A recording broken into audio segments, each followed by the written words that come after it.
اے ظالم زمانہ، یہ کیسا انصاف ہے جہاں محبت کی سزا موت ہوتی ہے۔ 1.5 سال قبل شیتل اور زرک نے پسند کی شادی کی، بس یہی ان کا جرم بن گیا۔ قبیلے والوں نے بڑی محبت سے دعوت پر بلایا، مگر یہ کھانے کی نہیں، غیرت دکھانے کی دعوت تھی۔ ان گاڑیوں کے قافلے میں ایک چٹیل میدان میں لایا گیا جہاں 19 غیرت مند بلوچ مرد کھڑے تھے، جن میں سے 5 کے پاس لوڈڈ اسلحہ تھا۔ بڑی سی چادر میں لپٹی 24 سالہ شیتل اور 32 سالہ زرک کو گاڑیوں سے اٹھایا گیا، گویا کسی قربانی کے جانور کی طرح۔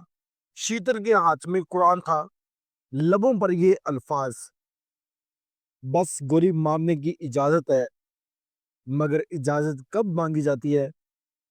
وہ خاموشی سے قتلگاہ کی طرف بڑھی، نہ پاؤں کانپے، نہ آنکھوں میں التجا، نہ زبان پر رحم کی فریاد، نہ کوئی منت سماجت۔ اس کی خاموشی میں وہ شور تھا جو ان سب چیخوں سے باری تھا، جو ظلم کے خلاف کبھی نہ نکل سکی۔ پھر گولی نہیں، اسے 9 گولیاں ماری گئی، اور زرک اسے دوگنا یعنی 18 گولیاں ماری گئی۔ کیوں؟ کیونکہ انہوں نے نکاح اپنی مرضی سے کیا تھا۔ سلام ہے اس قبیلے کی غیرت کو، جس نے اپنی ہی بیٹی کو بے غیرت مردوں کے مجمع میں لا کر غیرت کی پگ پر خون کی ایک اور کلی سجا لی۔